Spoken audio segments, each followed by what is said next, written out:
Back in 2017, the New Yorker magazine ran a fascinating, slightly terrifying piece where they interviewed some of the wealthiest people on the planet. We are talking about the Silicon Valley elite, the hedge fund billionaires, the top 1%. The topic wasn't money, though. It was the apocalypse. The reporter asked them exactly how they were prepping for the end of the world. Some of them admitted to building luxury nuclear bunkers buried deep underground. We're talking about air-conditioned vaults with hydroponic gardens and gyms, all built to withstand a nuclear winter. Others quietly mentioned buying up remote private islands in places like New Zealand, thousands of miles away from any major continent or conflict zone, just to ensure that if society collapses, they would be safely out of the blast radius. Plus one. But then there was Steve Huffman. He is the co-founder and CEO of Reddit, and he said something that really stuck out, something weirdly practical.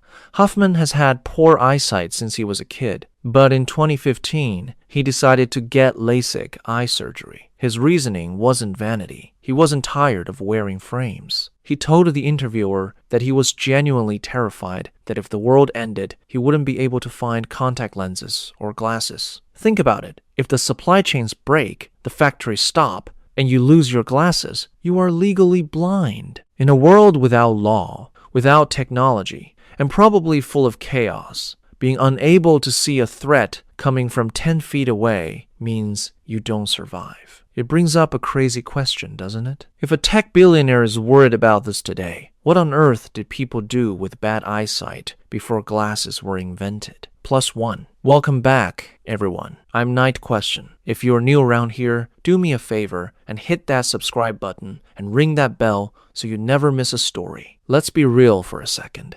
We are heading toward a future where half the world is going to be squinting. There was a massive study published around 2016 by experts at the American Academy of Ophthalmology. They predicted that by the year 2050, roughly 4.7 billion people, that is, half the human population, will suffer from myopia or nearsightedness. Scientists actually view this as a side effect of our technological evolution. It's the price of progress. Think of your eye like a camera lens that's been forced to focus on a single point for too long. Eventually, the mechanics just lock up. As education levels rise and we spend more hours staring at textbooks and now glowing screens and smartphones, our eyes are physically changing. Our eyeballs are literally elongating to adapt to this close-up work, which messes up our distance vision. But here is the thing. In our modern society, this isn't a tragedy, it's an inconvenience. We have endless medical solutions, from designer frames to contact lenses, all the way to laser surgery. But rewind the clock a few thousand years, and the situation was much, much darker. In the early days of humanity, society didn't look anything like it does now. Humans lived in hunter-gatherer tribes. Your value to the group was based entirely on your physical utility. Can you track a deer? Can you spot a predator hiding in the brush? Imagine a rustle in the grass 30 yards away. For a sharp-eyed hunter, it's a leopard's tail. For you, it's just a blur of yellow, and that's a fatal mistake. Plus one. If you were born with bad eyesight back then, you were in trouble. You couldn't hunt. You couldn't gather efficiently. You couldn't even stand guard duty. In a brutal survival scenario, you were considered dead weight. The sad reality is that many nomadic tribes would simply leave these people behind to die, or in some extreme cases, kill them to save resources. But then, the game changed. Humans discovered agriculture. When we stopped wandering and started building permanent settlements and farms, the rules of survival shifted. This was the dawn of civilization. We started seeing the rise of social laws and eventually organized religion. With religion came the concepts of morality, charity, and the idea that caring for the weak was a virtue, not a weakness. It became a sin to treat people with the cruelty of the past. Also, the work changed. You don't need 20/20 sniper vision to till the soil, milk a cow, or harvest wheat. Suddenly, blurry vision wasn't a death sentence. In fact, something fascinating happened. Nearsighted people found a specific niche.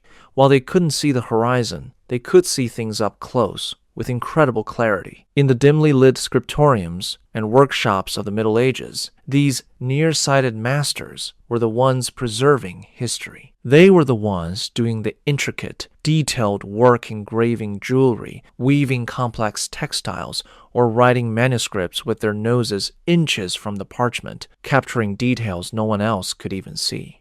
Their disability actually became a superpower in the world of art and craftsmanship. +1. However, if you weren't lucky enough to learn a trade, life was still hard. Many ended up as beggars. This status quo lasted for centuries, all the way until the late 13th century. Somewhere in Italy, around the year 1284, an invention appeared that looked like pure magic, the first pair of glasses. We aren't 100% sure who the genius was, but historians often point to a guy named Salvino d'Armate. But erase the image of modern glasses from your mind. These early prototypes were rough. They were made of heavy metals, bone, or leather. The lenses weren't even glass. They were made of polished crystal or quartz, because the glass back then was too bubbly and distorted to see through. And get this, they didn't have the arms that go over your ears. You had to physically pinch them onto your nose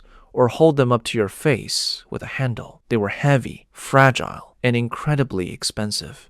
Only the super rich, royalty, or high-ranking monks could afford them. By the 15th century, a trade network for lenses sprang up between places like Venice and the Middle East. But this was also a dangerous time to be smart in Europe. We are talking about the era of the Inquisition, where superstition ran the show. To the uneducated masses, glasses looked suspicious. If you were wearing these weird discs on your face and could suddenly read tiny text, that wasn't technology. That was witchcraft. There was a genuine fear of the unnatural. There was a risk that if you were seen wearing spectacles, people might accuse you of dealing with the devil. You could be put on trial, exiled, or worse. It really wasn't until the Industrial Revolution in the 18th and 19th centuries that things normalized. Education exploded. Newspapers became common.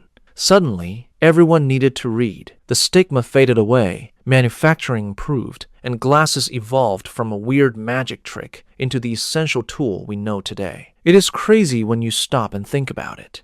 We walk around every day with these little pieces of plastic or glass on our faces, completely taking for granted the thousands of years of struggle it took to get here. We forget that for most of human history, a blurry world was just life. It's a good reminder of how lucky we are to live in the age of innovation. That is it for today. Who made it to the very end? If you're still listening, you guys are the real MVPs. Hit that like button before you go so I know how many of you stuck around. And hey, if there is a question that keeps you up at night, something you just can't figure out, drop it in the comments below. We might just answer it in the next video. Peace out.